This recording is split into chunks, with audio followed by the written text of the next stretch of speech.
Olá, querido ouvinte! Já se inscreva no meu canal e ative o sino das notificações para não perder as últimas notícias de política que eu estarei trazendo em primeira mão para você. Lula chora ao falar da fome e pede respeito à democracia. Voltem para casa.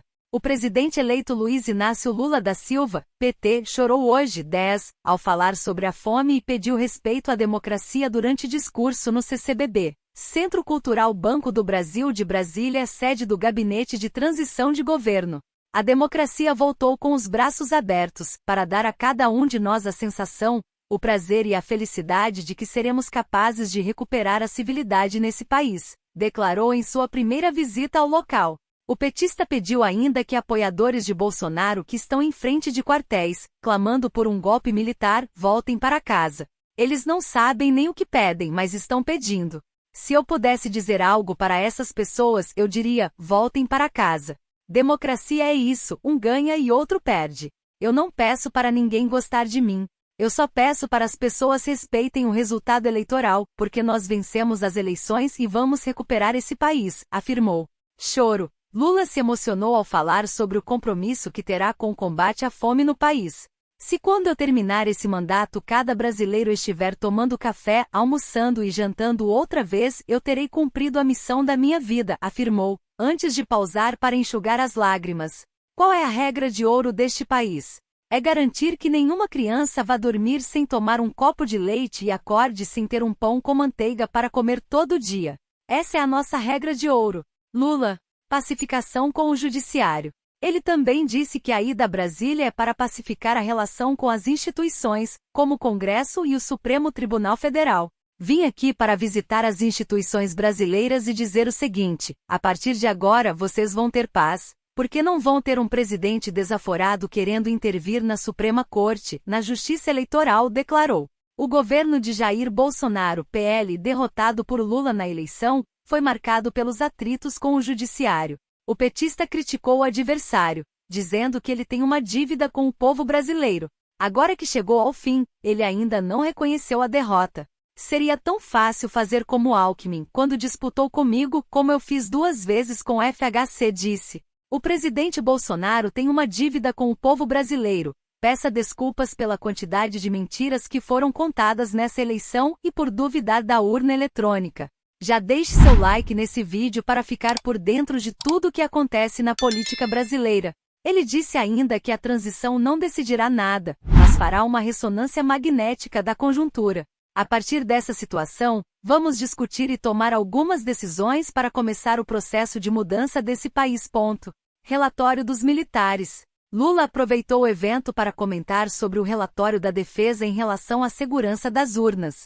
Ele classificou o evento como humilhante e deplorável. Ontem aconteceu uma coisa humilhante, deplorável para as nossas Forças Armadas. O presidente da República não tinha o direito de envolver as Forças Armadas a fazer uma comissão para investigar urnas eletrônicas, disse Lula. Vice não é ministro. Lula comentou sobre o papel de Alckmin na transição e disse que ele coordena por não concorrer a cargo de ministro. Ele não disputa a vaga de ministro porque ele é vice-presidente da República. Qualquer outro que eu colocar, esse cara é coordenador e vai ser ministro, disse. A equipe de transição deve anunciar ainda nesta quinta-feira novos nomes, como os membros do setor de infraestrutura. Reunião com partidos. Hoje, Lula reuniu líderes de 14 partidos no Centro Cultural Banco do Brasil, sede da transição de governo. Estiveram presentes dezenas de deputados federais e senadores do PT e dos partidos aliados no parlamento.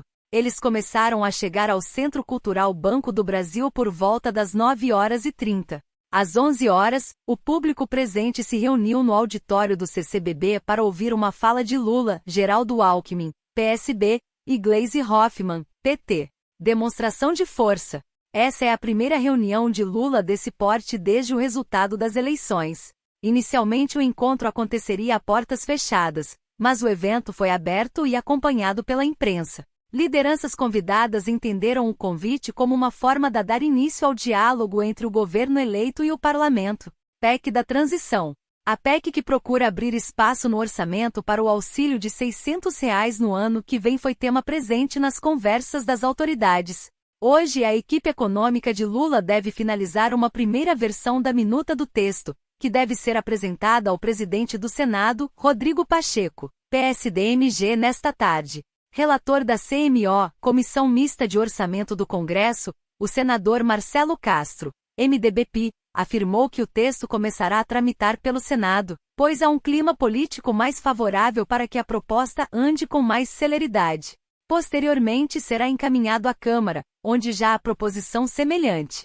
A expectativa é que o assunto vá direto ao plenário da Câmara e pule etapas de discussão nas comissões. Para que isso ocorra com velocidade, no entanto, há ainda negociações em curso com o intuito de que parlamentos e membros do governo de transição cheguem a consenso em relação a temas como Bolsa Família, ações na área de saúde, entre outros.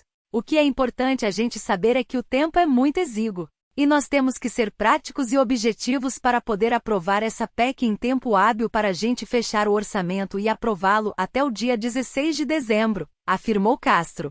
O relator da CMP explicou que, de acordo com as conversas iniciais, a PEC deve retirar o Bolsa Família do teto de gastos, assim como outras políticas públicas consideradas relevantes na visão do novo governo. O que foi acertado na conversa que nós tivemos é que viria uma PEC para excepcionalizar o teto de gastos, o Bolsa Família, o adicional de R$ 150 para crianças até 6 anos.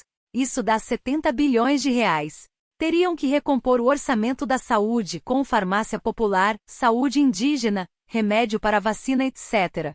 Isso daria no mínimo outros 15 bilhões de reais. E aí, ouvinte, o que você achou desta notícia? Deixe seu comentário abaixo, pois sua opinião é muito importante para o Brasil. Gostou do conteúdo?